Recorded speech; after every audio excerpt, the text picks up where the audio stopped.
this discussion delves into the meeting's crucial role in forming future efforts meant to increase the sustainability and productivity of Africa's fisheries and aquaculture industries. And Dr. Bernice McLean, Senior Program Officer at the African Union Development Agency, and Helen Gabama, Animal Production Coordinator, African Union Inter-African Bureau for Animal Resources, join me in studio for this very discussion.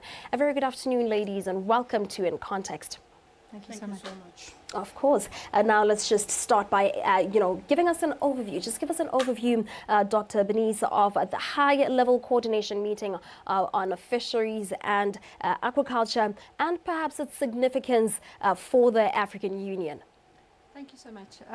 So the meeting that we are here for this week is exceptionally important. It is an activity that has been identified through the Fisheries Governance Project to really help the African Union agencies and the African Union Commission, as well as AU-IBA, the Specialized Technical Agency, and ourselves, African Union Development Agency, to come together to discuss how to better coordinate around the fisheries, aquaculture and blue economy spaces. So there are, as you may know, there are numerous offices within each of these institutions. So the aim of the meeting is really to try to bring a synergy within the AU as a whole, to agree on how to work together, how to maximize our resources and our human capacities to address some of the key issues on the continent. Right. And now, how do the objectives of this meeting align with Agenda 2063 and the Africa Blue Economy Strategy? Thank you. Yeah, it's absolutely aligned with those frameworks. Those are our continental frameworks that are guiding fisheries and aquaculture and blue economy on the continent. So what we're trying to do in this meeting is really to examine what we are all doing as separate entities within the African Union, and try to maximize, as I said, on resources, so that we can deliver on the aspirations and the commitments that we have taken as member states to deliver on the sector going forward for the continent. So the discussions are looking at, as I said, what we are doing within our agencies and our efforts within the projects and so on, and how to put in place a mechanism so that we can best review what we are doing and to see how to align it to those continental frameworks. Right. And Helen, if you may, just take us through or elaborate more on, the FishGov2 initiative. We want to understand what it's about, what it encompasses. Thank you so much for the opportunity for hosting myself. I'm Helen Gabama from the AU-IBA, which is the Technical Office of the African Union Commission, mainly responsible for facilitating the development of animal resources sector in Africa, that is wildlife, livestock and fisheries. Right. So FishGov2 project is actually an initiative of the African Union, which is funded by the European Union Commission. It's a 5-year project which started in 2021, mainly to look at the contribution of fisheries and aquaculture towards food security, livelihoods, and wealth creation in Africa. And the project is fully aligned to the Agenda 2063, which also calls for strengthening the contribution of fisheries and aquaculture within the broader Agenda 2063 agenda. So the project has 3 strategic objectives, and the first one is basically looking at the generating evidence to inform the decisions that our African Union member states are taking. So we have undertook a number of studies, we have generated information, we have also generated or produced knowledge products, which we are sharing with the member states for utilization and for implementation, but mainly to guide their development in the fisheries and aquaculture sector. The second objective is looking at aligning the continental policy framework and reform strategy for fisheries and aquaculture in Africa with the regional economic communities or specialized regional institutions to align their regional policies with the continental policies. Right. But also we work with the member states to align their national policies with the continental policy, which is guiding the development. And the last objective is basically looking at ensuring that Africa is adequately are represented in the global fora, and they can also have a common voice in the issues that affect our fisheries and aquaculture sector, have a common understanding, but also have a common African voice, a position that we present, for example, in the FAO Committee on Fisheries. Right, right. And what is Africa's, what is Africa's standing in that regard? In that what? In that regard, when we speak of, you've just outlined what FishGov 2 initiative is about and what it's mandated to do, right? And what is Africa's standing on that regard? How are we doing? I think we are doing quite well with the limited resources that we have, because one of the mandate of the African Union is actually to fight for the interest of the continent or the member states. And through the project, we have been able to participate in the FAO Committee on Fisheries, in which we have severally presented the common African positions on small-scale fisheries, on aquaculture development, on trading, and even on high seas fisheries management. We are also actively participating. Actually, we just recently came back from the NIS, the United Nations Ocean Conference, in which we had a high-level side event in which our commissioner, His Excellency Moses Vilakazi, was there, and he has led the discussions in terms of how the blue economy development is looking like in the African continent. So we are present, and we try whenever we have the opportunities to present a case for Africa. Right, right. And Dr. Benice, how do you plan to mainstream fisheries and aquaculture priorities across different, AU departments, and why is this integration of mass importance? I'll start with your second question. Why is it of mass importance? So I think one of the big issues for the sector on the continent is a lack of awareness of the value of the sector to countries' economic development, to food security, nutrition, and livelihoods. So there was a study a few years ago that basically highlighted that the sector, fisheries and aquaculture sector, provides more than 6 times the initial estimations of contribution to the GDP. So it's around, back then it was around 24 billion. And really what we're facing in our governance of the sector, and also its visibility within the broader blue economy, is the fact that there's a lack of awareness of the importance of this, and specifically to the livelihoods of people the value chain actors who are engaged in it, and particularly the informal and small-scale actors. So I think the importance of mainstreaming is twofold. The first is to raise awareness of the importance of the sector, the contribution to the GDP, and the second is really to highlight the opportunities that are available to the sector, not just in terms of production, in terms of capture fisheries, or just producing the fish or the aquatic products, but around the entire value chain. So we're looking at from the beginning of planning for the production, then the production, and then the post-harvest processing, the value addition, the biotechnology that goes with this, the whole bioeconomy around the sector and around the contribution of the sector to blue economy as a whole. Now, blue economy is a much broader scope of activities, and it tackles. It's basically an integrated approach of how we govern our aquatic resources. So in Africa, that cuts across both inland freshwater areas as well as marine and coastal. So you can imagine all the different sectors that might be involved in that, from ports and shipping to oil and gas to climate to tourism. All the opportunities and innovations that are within that space.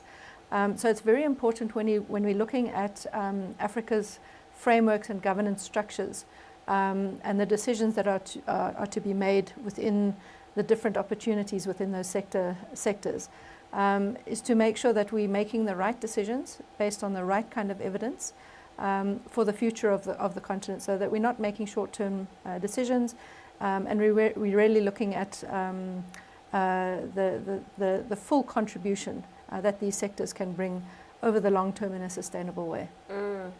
I want us to perhaps just expand a little bit more on trade within the fishery, sphere or landscape across all AU member states. Right. How is that going? And maybe let's just pair it in with the AFCFTA, how that is going to be instrumental in, improving or developing or growing fishery trade within Africa. Dr. Bediz, yes. Thank you so much. Yes, so this is actually a huge component of fisheries and aquaculture governance, and it's really something that we're working very hard at the AU to try to both understand what kind of trade is taking place and what the opportunities are to improve that, so that we can build towards regional integration. The regional integration aspirations that the continental free trade area brings. So Africa at the moment is seen as a net exporter of aquatic animal products. We do import a lot of aquatic animal products because we have to supplement the growing demand for fish. It's a very popular protein, an animal protein on the continent, and actually Africa has the highest consumption of animal proteins in terms of fish. We're at 15%, whereas the global 18%, whereas the global average is 15%. So we have a growing demand. We have a really fast-growing population, but also it provides a very nutritious supplement to diets. But what's happening is we're blessed as a continent with enormous wealth in terms of our aquatic products, animal products in general. So there's a high demand for these animal products internationally. And this is where coming back to the evidence-based decision making, and the intention of the project is to provide the kind of information that we need to make decisions on, how to improve trade, but how to also make sure that we're feeding our people and improving the production levels, whether it's through better fisheries management or through aquaculture production. So that we can make sure that into the future we are providing nutritious, safe and value-added food, so that the most of the benefits can come back to Africa. Because what's happening at the moment is a lot of raw products are being exported without value addition, and then the financial benefit from that stays overseas rather than comes back to the continent. So I think, within the continental free trade area ecosystem, we are trying to understand both within the formal trade aspects as well as the informal trade, because most of the trade in Africa in fisheries products is informal, to try to feed the growing demand on the continent. So how can we, as the African Union, support our member states to support the value chain actors to provide safe, nutritious aquatic animal products that then contribute to the growing economy, but also make sure that the products that are being sold are safe, they are nutritious, and they are value added, so that there's a greater benefit for those who are dealing with the value chain. Right, and it's quite an enormous value chain there, right? And Mrs. Gubama, how does the AU plan to engage, with local community stakeholders, and the private sector in implementing the decisions made during this very engagement? Fortunately, we work with the private sector. We have organized a number of the women that are involved in fish processing and trading across the African Union member states. And fortunately, even Botswana is one of them. We are planning to come to launch what they have organized and called as our Fish Neto Botswana, which is a national chapter of African women fish processors and traders network. So this network actually brings on board women that are involved in fish farming, those that are trading, those that are processing, those that are doing exports, a lot of value addition Right. in the sector. And fortunately, the platform is well recognized as one of our AU platform that brings women in the sector. And through our African Fisheries Reform Mechanism, which is a broad-based stakeholders consultation mechanism, we normally engage with the OurFishNet to generate the evidence, the information, what are their issues on the ground, and how can we help them to empower and improve their fish businesses and trade, and also benefit from the African continental free trade areas that Dr. Benis talked about. We also have civil society organizations platform, whereby we bring on board small-scale fishermen, as well as the women that are working with the fishermen to come also to discuss and to improve their issues. There's issues of blue injustices within the blue economy sector. Right. How can they also voice their issues and raise them and be taken at the political level to solve them? Because we understand that about 60% of the capture fisheries is actually dominated by the small-scale actors. So if we don't bring them on board, it means we are losing about 60% of the, the fisheries resources or empowerment or even food security that the sector is providing to the countries. So we have different mechanisms in which we bring the private sector, and within the aquaculture sector, we have created a platform of the directors of aquaculture, which we call the Aquaculture Network for Africa, ANAF, which brings on board 55 directors of aquaculture in Africa, just to discuss how can we unlock the potential of aquaculture in Africa. What are the issues? What can we learn from other countries such as Egypt or Nigeria that have succeeded in increasing their fish production? So we have mechanism, as I have mentioned, of engaging the private sector through these forums, and Africa, through the World Aquaculture Society, is having annual meetings on African Aquaculture Conference. It's called AFRAC, on annual basis. And that platform actually brings on board the private sector, the public sector, the NGOs, development partners, the technical partners, the youth, potential investors, just to come and also discuss what is it that we need to bring on board to develop the aquaculture sector. So we have different mechanisms, we have annual conferences, but in all our work at the African Union Inter-African Bureau for Animal Resources, AU-IBA, through our consultative process, we normally make sure that the private sector representative is there, the women representative is there, but also the youth is also there to discuss and have a common framework for how we are going to develop the sector in Africa. Right, right. Well, we are out of time, but thank you so much for joining us, ladies. Thank you so much. Thank you so much for hosting us. Of course. Thank you. Well, there we have it. That was Dr. Bernice McLean, a Senior Program Officer, African Union Development Agency, and Ms. Helen Gwabama, Animal Production Coordinator, African Union, Inter-African Bureau for Animal Resources. We're on the topic of Africa's standing when we talk about fisheries and aquaculture in Africa. Stay tuned for the news at the top of the hour.